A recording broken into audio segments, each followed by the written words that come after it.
হে মুমিনগণ, তোমরা আল্লাহকে ভয় করো, ব্যক্তিকেন্দ্রিক। ইত্তাকুল্লাহ হাক্কা তুকাতিহি, এমনভাবে ভয় করো যেভাবে ভয় করা দরকার, মানে পরিপূর্ণ তাকওয়া অবলম্বন করো। ওয়ালা তামুতুন্না ইল্লা ওয়া আনতুম মুসলিমুন, পরিপূর্ণ মুসলিম বা মুসলমান না হয়ে তোমরা মৃত্যুবরণ করো না। এই যে ব্যক্তি দর্শন পাচ্ছেন আপনি এখন, না আমাকে কি করতে হবে? আমাকে এখন পরিপূর্ণ মুসলিম হতে হবে। হতে হলে কি করতে হবে? রবকে চিনতে হবে, চিনলাম। গাইডেন্স, পথ প্রদর্শক লাগবে, পেলাম। আমার কিতাব লাগবে, পেলাম। ওর ব্যাখ্যা লাগবে, পেলাম। এবার আমি ব্যক্তি দর্শনও পেলাম যে আমাকে এখন নিজেকে মুসলিম হতে হবে। মানুষের কথা পরে, আমার পরিবার পরে, আমার রাষ্ট্র পরে, আমার সমাজ পরে, আগে আমি। সবার আগে আমি নিজে, কারণ আমাকে আমার রবকে ফেস করতে হবে একা একা। আল্লাহ পাক সূরা মারিয়ামে বলেছেন, এই পৃথিবীতে যত মানুষ আছে এরা সবাই একা একা একজন একজন করে আল্লাহর কাছে হিসাব দিবে। একসাথে 10 জনের হিসাব দিবে না। চিন্তা করতে পারেন পৃথিবীতে কত কোটি মানুষ চলে গেছে, আর কত কোটি মানুষ আছে, আর কত কোটি মানুষ আসবে। সবার হিসেব হবে একা একা, একজন একজন করে। এবং তাদের মাঝখানে কোনো দোভাষীও থাকবে না। ভাষা বুঝি না এমনও না, তারা ভাষা বুঝবে। এই জন্য আমরা বলি যে মানুষের মৌতের সাথে সাথেই ভাষা কি হয়ে যাবে? আরবি। জি, এই জন্যে জীবন থাকতে আরবিটা শেখেন। আরবিটা শিখলে কোরআন জানতে পারবেন, বুঝতে পারবেন। আল্লাহ পাক তৌফিক দান করুন, আমিন। তো দেখুন, প্রথমে ব্যক্তির কথা বলা হচ্ছে, সব কিছু বাদ দেন। ইয়া আইয়ুহাল্লাযীনা আমানু, হে মুমিনগণ, তোমরা আগে নিজেদের নফসের খবর নাও, ঠিক আছে? ইত্তাকুল্লাহ, আল্লাহকে ভয় করো, হাক্কা তুকাতিহি, ভয় করার মতো ভয় করো। ওয়ালা তামুতুন্না ইল্লা ওয়া আনতুম মুসলিমুন, পরিপূর্ণ মুসলিম না হয়ে মৃত্যুবরণ করো না। এখন পরিপূর্ণ মুসলিম হতে হলে আমার কি করতে হবে? এক কথা, সহজ কথা, কোরআন এবং হাদিসে যা আছে মেনে চলতে হবে এবং রাসূলুল্লাহ সাল্লাল্লাহু আলাইহি ওয়াসাল্লামের আদর্শ ফলো করতে হবে। এটা ফলো করতে গিয়ে যদি আমি হোঁচট খাই, পড়ে যাই, তাহলে কি হবে? আবার উঠবেন, আবার ওযু করবেন, আবার নামাজে দাঁড়াবেন, তওবা করবেন। জীবনের একটা পর্যায় পর্যন্ত মনে করেন আপনি হেদায়েতের পথে ছিলেন না, কি করবেন? আজই তওবা করে ফিরে আসবেন। আল্লাহকে বলবেন, আল্লাহ যা নামাজ কাজা করেছি, যা রোজা কাজা করেছি, আল্লাহ মাফ করে দাও। আগামী দিনগুলোতে ইনশাআল্লাহ আমি নামাজ রোজা কাজা করব না। আগামী দিনগুলোতে মৃত্যু পর্যন্ত আমি কোরআন সুন্নাহ মেনে চলবো ইনশাআল্লাহ। তওবা করে ফিরে আসে। ব্যক্তি ভালো হলে পরিবার ভালো হবে না? পরিবারগুলো ভালো হয়ে গেলে সমাজটা ভালো হবে না ইনশাআল্লাহ? আর এই রাষ্ট্রটা কি সমাজের বাইরে না ভিতরে? সমাজ নিয়ে রাষ্ট্র হয় না রাষ্ট্র নিয়ে সমাজ হয়? রাষ্ট্রবিজ্ঞান পড়েন, সমাজবিজ্ঞান পড়েন, সমাজ নিয়েই কিন্তু রাষ্ট্র। আগে কিন্তু এই বর্তমান সময়কার এই গ্লোবাল রাষ্ট্রের কাঠামোটা ছিল না। কিন্তু প্রাচীন গ্রিকের দর্শন পড়েন, ওদের ফিলোসফিগুলো পড়েন, ওখানে কিন্তু ছোট ছোট নগর রাষ্ট্র ছিল, ছোট ছোট নগর রাষ্ট্র, এগুলোই তখন রাষ্ট্রের ভিত্তি ছিল। মদিনা কি তখনকার এখনকার এরকম বড় ইউনাইটেড নেশনসের মধ্যে ছিল? ওই ছোট্ট একটা কাঠামো ছিল, ওটাই রাষ্ট্র ছিল। কোরাইশরা যে গোত্রকেন্দ্রিক থাকতো, ওইটাই ছিল ওই সময়কার রাষ্ট্রকেন্দ্রিক কাঠামো। তো সমাজ নিয়ে রাষ্ট্র হয়। সো এখানে আমরা যদি সমাজের মানুষ ঠিক না হয়, শুধু উপরের দিকে আঙ্গুল তুলে কোনো লাভ হবে না। কারণ এই মানুষগুলো তো আসমান থেকে টপকে পড়ে নাই, এই মানুষগুলো সমাজ থেকে উঠে আসছে। তো এই জন্য ব্যক্তির কথা আল্লাহ পাক আগে বলছেন যে তোমরা আগে নিজেরা পরিপূর্ণ মুসলমান না হয়ে মারা যেও না। আর সূরা মাইদা আল্লাহ পাক বলছেন, ইয়া আইয়ুহাল্লাযীনা আমানু, হে মুমিনগণ, আলাইকুম আনফুসাকুম, তোমরা নিজেরা নিজেদের নফসের খবর আগে নাও। লা ইয়াদুররু মান দাল্লা ইন ইহতাদাইতুম, তোমরা যদি হেদায়েতের উপর থাকো, যারা পথভ্রষ্ট হয়ে গেছে, এই পথভ্রষ্টতা তোমাদের কোনো ক্ষতি করবে না। কেউ যদি পথভ্রষ্ট হয়ে যায়, আপনার কোনো সমস্যা নেই, আপনি আগে নিজে ঠিক হন, পরে আপনি তাকে ঠিক করতে যাবেন যখন আপনি তার যোগ্য হবেন। তখন এমন জামানার কথা নবীজি বলেছেন সাল্লাল্লাহু আলাইহি ওয়াসাল্লাম, যেই জামানায় আমানত থাকবে না, সত্য মিথ্যা হয়ে যাবে, মিথ্যা সত্য হয়ে যাবে, ন্যায় অন্যায় হবে, অন্যায় ন্যায় হবে, হক বাতিল হবে, বাতিল হক হয়ে যাবে। এই জামানার কথা নবীজি বলছেন। তখন সাহাবী জিজ্ঞাসা করছেন যে ওই সময় আমি কি করব? ইয়া রাসূলুল্লাহ, নবী সাল্লাল্লাহু আলাইহি ওয়াসাল্লাম বলছেন, ওই সময় তুমি তোমার নিজের নফসের খবর নাও। তুমি নিজে ঘরে থাকো, বিনা প্রয়োজনে ঘরের বাইরে যেও না, মানুষের সাথে কম মেলামেশা করো, বেশি কথা বলতে যেও না, বাসায় থাকো এবং নিজের পাপের জন্য ক্রন্দন করতে থাকো, ইনশাআল্লাহ আল্লাহ পাক তোমাকে মাফ করে দেবে। তো ওই রকম জামানা কি এখন আসে নাই? বুঝতে পারেন না পরিবেশ পরিস্থিতি দেখে? তো এখানে আমাদের সবার আগে কর্তব্য হচ্ছে নিজেকে ঠিক করা, নিজের যত্ন নেওয়া, নিজের নফসের যত্ন নেওয়া। তারপর কি, যখন আমি পরিপূর্ণ মুসলিম হব ইনশাআল্লাহ, এরপরে আপনি চলে যাবেন আপনার শিক্ষা ক্ষেত্রে, তাই না? আপনি শিক্ষা দর্শনে যাবেন। এখানে আপনি কি শিখবেন? আমি সবসময় বলি, আপনারা যেখানে পড়াশোনা করছেন সেগুলো পড়বেন, কোনো সমস্যা নেই, কিন্তু আপনাকে কোরআন এবং হাদিসের কিছু বেসিক নলেজ অর্জন করতে হবে। এই জন্য আমি কিছু সাবজেক্টের কথা বলি, যে কোরআন আপনাকে জানতে হবে, আরবি ব্যাকরণ একটু টুকটাক পড়াশোনা করতে হবে, তাফসিরের কিছু বই পড়বেন, হাদিসের কিছু ক্লাসিক্যাল বই পড়বেন, পাশাপাশি আপনি ইসলামের ইতিহাস পড়বেন, ইসলামিক অর্থনীতি পড়বেন, হ্যাঁ, জিওপলিটিক্যাল বইগুলো পড়বেন। এভাবে সাবজেক্ট ওয়াইজ আপনি পড়াটাকে ভাগ করে নেবেন। এমন না আপনি মেডিকেল সায়েন্সের পড়া বাদ দিয়ে এসে এখানে মাদ্রাসায় ভর্তি হয়ে যাচ্ছেন। এটা সবাই এটা পারবেও না, সবার এটার প্রয়োজনও নাই। সব সেকশনেই মানুষ দরকার আছে, প্রতিটা সেকশনে ভালো মানুষের দরকার আছে। অর্থাৎ সবাইকে আলেম বক্তা দায়ী হতে হবে জরুরি না। আপনি যেখানে পড়াশোনা করছেন সেটাই করবেন, কিন্তু বেসিকটা ঠিক করবেন, কোরআন সুন্নাহর বেসিক পড়াশোনাটা করবেন। এই হলো আপনার শিক্ষা দর্শন। তাহলে আপনার শিক্ষা দর্শন হবে কি? ওহির জ্ঞানটা শিখতে হবে। ইকরা বিসমি রব্বিকাল্লাযী খলাক, আপনি পড়ুন আপনার সেই রবের নামে যিনি আপনাকে সৃষ্টি করেছেন। মানে আপনাকে সেই জ্ঞান অর্জন করতে হবে যা আপনাকে আপনার সৃষ্টিকর্তা পর্যন্ত পৌঁছায় দিবে ইনশাআল্লাহ। ঠিক আছে? এমন জ্ঞান অর্জন করতে যায়েন না যেই জ্ঞান অর্জন করলে আপনি সৃষ্টিকর্তা থেকে দূরে সরে যাবেন, এই জ্ঞান অর্জন করতে যায় না। এবার আসেন, আপনি মুসলিম হচ্ছেন, ইলম অর্জন করছেন, এবার কি লাগে? রিজিক লাগে, তাই না? খাবার দাবার চলতে হবে, পৃথিবীতে আমাকে চলতে হবে। এখন চলার জন্য আপনার রিজিক লাগবে, হয় ব্যবসা বা চাকরি বা অন্য কোনো সেক্টর, আপনাকে চলতে হবে। এখানে কি ইসলাম কোনো কথা বলে নাই? অবশ্যই বলেছে। কোরআন এখানে কি বলছে? আমাদেরকে অর্থনীতির কি দর্শন দিচ্ছে কোরআন। আল্লাহ পাক সহজ সরল কথা বলছেন যে ইয়ামহাকুল্লাহু রিবা ওয়া ইউরবিস সাদাকা। দেখো, অর্থনৈতিক জীবনে চলার ক্ষেত্রে রিবা থেকে বেঁচে থাকবে, কারণ রিবা বা সুদ তোমার সম্পদটাকে সংকুচিত করে ফেলবে, আর সদকা, দান, জাকাত এটা তোমার সম্পদকে বৃদ্ধি করতে থাকবে। কথা কি বুঝতে পারছেন? তার মানে ইসলামিক অর্থনীতি একটা ভিত্তি পেলাম, জাকাত, দান, সাদাকা। ঠিক আছে? আর রিবা থেকে দূরে থাকতে। আল্লাহ পাক আরও বলছেন যে ফাআহাল্লাল্লাহুল বাইআ ওয়া হাররামার রিবা। আল্লাহ পাক ব্যবসাকে হালাল করেছেন, রিবাকে কি করেছেন? হারাম। তার মানে আপনি একটা গাইডেন্স পেলেন, আপনাকে ব্যবসা করতে হবে, আপনাকে সুদে যাওয়া যাবে না। আপনি ব্যবসা করেন কোনো সমস্যা নাই, বাট সুদে গেলে প্রবলেম। এই ব্যাপারে আল্লাহ পাক আরও বলছেন ইয়া আইয়ুহাল্লাযীনা আমানু হে মুমিনগণ ইত্তাকুল্লাহ, আল্লাহকে ভয় করো, ওয়া যারু মা বাকিয়া মিনার রিবা, তোমরা সুদের অবশিষ্ট সব অংশগুলো ছেড়ে দাও, সুদের লভ্যাংশগুলো ছেড়ে দাও, চক্রবৃদ্ধি হারে সুদ খেও না। ওয়াইল্লাম তাফআলু, তোমরা যদি এটা না ছাড়ো তাহলে ফাযরু বিহারবি মিনাল্লাহি ওয়া রাসূলি, তাহলে আল্লাহ এবং তার রাসূলের সাথে যুদ্ধের ঘোষণা শুনে রাখো।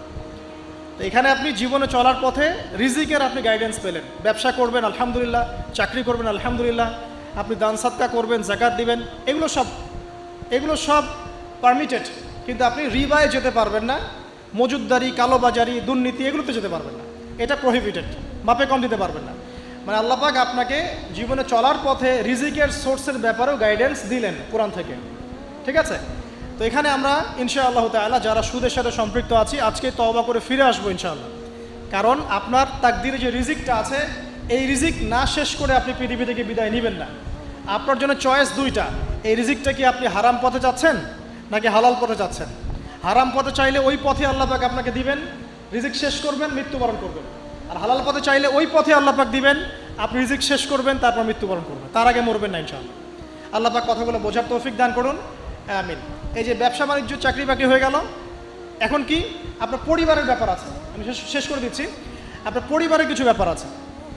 এখন পরিবার গঠন করবেন, মাশাআল্লাহ। এখানে কি কোরআন গাইডেন্স দেয় নাই? অবশ্যই দিয়েছে। সূরা তাহরিম এর 6 নম্বর আয়াত পড়ে দেখেন, আল্লাহ পাক বলছেন যে ইয়া আইয়ুহাল্লাযীনা আমানু হে মুমিনগণ কু আনফুসাকুম ওয়া আহলিকুম নার, তুমি নিজে জাহান্নামের আগুন থেকে বাঁচো, তোমার পরিবারবর্গ সবাইকে জাহান্নামের আগুন থেকে বাঁচাও। এখন পরিবার গঠন করতে হলে আমার এইটা মেনে চলতে হবে। মানে এমন পরিবার গঠন করতে হবে যেই পরিবারের সদস্যরা আল্লাহকে ভয় করে, রাসূলের আদেশ মেনে চলে, নামাজ কালাম ঠিকমতো পড়ে, দিনের বুঝ আছে, ফরজ ওয়াজিব সুন্নত মোস্তাহাব মেনে চলে, পর্দা মেনে চলে। এমন পরিবার গঠন করা ছাড়া অন্য জায়গায় যাওয়া যাবে না। কারণ আমাদেরকে এমন পরিবার গঠন করতে আল্লাহ পাক বলেছেন যে পরিবারের সদস্যদেরকে তুমি জাহান্নামের আগুন থেকে বাঁচাবে। তো এখানে আমি পারিবারিক দর্শন পেলাম।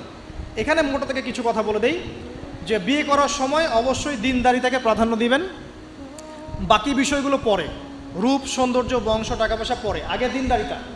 ছেলের ক্ষেত্রেও মেয়ের ক্ষেত্রেও বিয়েটাকে সহজ করবেন, কঠিন করবেন না। বিয়ে যত সহজ হবে জেনা তত কমে যাবে, বিয়ে যত কঠিন হবে জেনা তত বাড়তে থাকবে।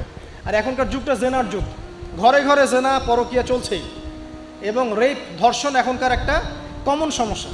পর্নোগ্রাফি দিয়ে যুব সমাজের মস্তিষ্ক ধোলাই করে দেওয়া হয়েছে, এরা এখন জানোয়ার হয়ে গেছে ভিতর থেকে, যাকে তাকে যেখানে সেখানে রেপ করে ফেলছে, বিকজ ইন্টারনালি তারা করাপ্টেড, তারা ইন্টারনালি বিস্ট হয়ে গেছে আর কি। একই সাথে সকল ক্ষেত্রে আমরা উপযুক্ত ইসলামিক শাস্তি নিশ্চিত করতে পারছি না, এই কারণে এরা পার পেয়ে যাচ্ছে, লাই পেয়ে যাচ্ছে। তো সব মিলিয়ে এই আপনার পরিবারকে যখন আপনি গঠন করবেন, দিনদারিতাকে প্রাধান্য দিবেন, পর্দাকে প্রাধান্য দিবেন, নামাজ পড়ে কিনা, ফরজ ওয়াজিব মেনে চলে কিনা, এগুলো দেখবেন। এরপরেও যদি কোনো সমস্যা ফিল হয়, তখন সবরের সাথে, ধৈর্যের সাথে, ইসলাম এবং সংশোধনের মধ্য দিয়ে আপনি জীবনযাপন করতে থাকবেন ইনশাআল্লাহ তাআলা। আল্লাহ পাক সবাইকে আদর্শ পরিবার গড়ার তৌফিক দান করুন, আমিন। এই পরিবারে আপনার সন্তান সন্ততি হবে, এখন আপনি আমি যে পরিবেশটা পাই নাই, সেই পরিবেশটা আপনার বাচ্চাকে দিতে হবে। তো আপনার সন্তান সন্ততি প্রতিপালনের দর্শনটা কোথায়? কোরআনে সূরা লোকমানের আপনি 10 থেকে 20 এই আয়াতগুলো পড়ে দেখেন। কোন সূরা? সূরা লোকমানের 10 থেকে 20 এই আয়াতগুলো পড়ে দেখেন। আল্লাহ রাব্বুল আলামিন এখানে পুরো গাইডেন্স দিয়ে দিয়েছে, বাচ্চাকে কিভাবে মানুষ করবেন, কি শিখাবেন, কি শিখাবেন না, সব। লোকমান আলাইহিস সালাম তার বাচ্চাকে শেখাচ্ছেন, শিরিক করো না, সৎ কাজের আদেশ দিও, অসৎ কাজে নিষেধ করো, সবর করো, মানুষ ভালো মন্দ বলবে তখন সবর করো, পিতা মাতার অবাধ্য হয়েও না, ঠিক আছে? তবে পিতা মাতা যদি তোমাকে আল্লাহর বিরুদ্ধে নিয়ে যায়, তখন তাদের সাথে সবরের সাথে আচরণ করো, কিন্তু তাদের সাথে কটু আচরণ করো না, তাদের কথা মেনে নিও না। যদি তারা তোমাকে শিরিক করতে বলে, ওদের কথা মেনে নিও না, কিন্তু তাদের সাথে ভালো আচরণ করো। তো এখানে আপনাকে পুরো গাইডেন্স দেওয়া হবে কীভাবে আপনি সন্তান প্রতিপালন করবেন। এছাড়া এখনকার প্যারেন্টিংয়ের অনেক বই আছে, এগুলো কিনবেন, ইসলামিক ফ্যামিলি গড়ে তোলেন। আল্লাহ পাক তৌফিক এনায়েত করুন, আমিন। সর্বশেষে যে বিষয়, যে এরপর আপনি সমাজে চলাফেরা করছেন, তো সমাজ নিয়ে কি ইসলাম কোনো কথা বলে নাই? এক বাক্যে আমি বলছি, সমাজের বিষয়গুলো কোথায় আছে? কুরআনুল কারীমের মধ্যে একটা সূরা আছে, সূরাতুল হুজুরাত। কোন সূরা? সূরা হুজুরাত। এই সূরা হুজুরাতটা পুরো বাসায় গিয়ে পড়ে ফেলেন, দেখবেন একটা সমাজ কিভাবে চলবে বা চলা উচিত, আল্লাহ পাক এখানে সব কিছু বলেছেন। একটা বিষয় আল্লাহ পাক বাদ দেন নাই। শুধুমাত্র এই সূরার উপর যদি এই বাংলার এই মুসলিম সমাজ আমল করতে পারে, ইনশাআল্লাহ এই সমাজে কোনো অন্যায়, অবিচার, জুলুম থাকবে না ইনশাআল্লাহ আযজা ওয়া জাল্লা। এবং ইনশাআল্লাহ পুরো সোসাইটি মিলেই জান্নাতে যাবে ইনশাআল্লাহ তাআলা। আমরা আমাদের সমাজকে ভালোবাসবো, অবশ্যই দেশকে ভালোবাসবো, এবং আমরা চাবো যে আমাদের পুরো কমিউনিটি নিয়ে যেন আমরা আল্লাহর সাথে সাক্ষাৎ করতে পারি, জান্নাতে যেতে পারি। এই কারণে আমাদের উপর নৈতিক দায়িত্ব যে কোরআন থেকে এই সলিউশনগুলো মানুষের সামনে তুলে ধরা। আল্লাহ পাক যেন আমাদের সবাইকে আদর্শ সমাজ গড়ার তৌফিক দান করেন এবং সূরা হুজুরাতের উপর আমল করার তৌফিক এনায়েত করেন, আমিন। আচ্ছা, সর্বশেষ একটা পয়েন্ট বলে শেষ করে দেই, আমাদের সময় চলে যাচ্ছে। আমি এতক্ষণ যে কথাগুলো বলেছি, এই কথাগুলোর সামারি করে দিই আগে। প্রথমে আমি আপনাকে বলেছি যে এই জীবনে আমরা চিরস্থায়ী নই, মৃত্যুবরণ করতে হবে। সো আমাদের হাতে সময় আছে হায়েস্ট 50, 60, 70 বা 100 বছর। এই সময়টুকুতে আমি কিভাবে আল্লাহর পথে চলবো, আল্লাহ পাক একা ছেড়ে দেন নাই। আমরা রবকে চিনেছি আয়াতুল কুরসির মধ্য দিয়ে, সূরা ইখলাসের মধ্য দিয়ে।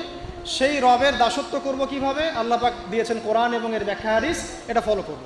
কিভাবে ফলো করব? নবী সাল্লাল্লাহু আলাইহি ওয়াসাল্লামের আদর্শ অনুযায়ী ফলো করব, সাহাবীদের মতো করে ফলো করব ইনশাআল্লাহ। এরপর কি হবে?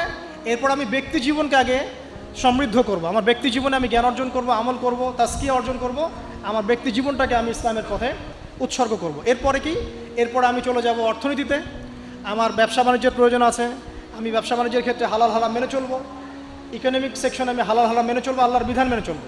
শিক্ষাক্ষেত্রে আমি আল্লাহর ওহির জ্ঞান অর্জন করব। এরপর পরিবার গঠন করব, সেখানেও আমি ইনশাআল্লাহ তাআলা আদর্শ ইসলামিক পরিবার গড়ে তোলার চেষ্টা করব। এরপর সমাজ যদি গঠন করতে হয়, তখন আমি গিয়ে সূরা হুজুরাতের সাহায্য নিব। এর মধ্য দিয়ে ইনশাআল্লাহ আমি একটা আদর্শ সমাজের রোল মডেল পাবো। আর সর্বশেষ যেটা হলো, আরও বড় সেকশন, যে পররাষ্ট্রনীতির কথা বলছেন, রাষ্ট্রীয় কথাগুলো বলছেন, বিচারের কথাগুলো বলছেন, এই প্রতিটা বিষয়ের হেদায়েতও কোরআনে দেয়া আছে। এখন এই যুগে, এই সময়ে, এই একবিংশ শতাব্দীতে এসে এই পশ্চিমাদের দৌরত্বের এই যুগে আমরা এটা কতটুকু করতে পারবো আমরা জানি না, কিন্তু জেনে রাখা ভালো। জাস্ট জানার জন্য বলছি। আল্লাহ রাব্বুল আলামিন কুরআনুল কারীমের মধ্যে বলেছেন যে ইয়া দাউদ, হে দাউদ, সূরা সাদের 26 নম্বর আয়াতে আল্লাহ পাক বলছেন, ইয়া দাউদ, হে দাউদ, ইন্না জাআলনাকা খলিফাতান ফিল আরদ, হে দাউদ, আমি তোমাকে পৃথিবীতে খলিফা করেছি। আল্লাহর খলিফাকে, যে আল্লাহ রাব্বুল আলামিনের বিধান মেনে চলে, সেই তো আল্লাহর খলিফা। হে দাউদ, আমি তোমাকে পৃথিবীতে খলিফা করেছি, তোমার কাজ কি? ফাহকুম বাইনান নাসি বিল হক, তোমার কাজ হচ্ছে মানুষের মধ্যে হকের মানদণ্ডে বিচার ফয়সালা করবে।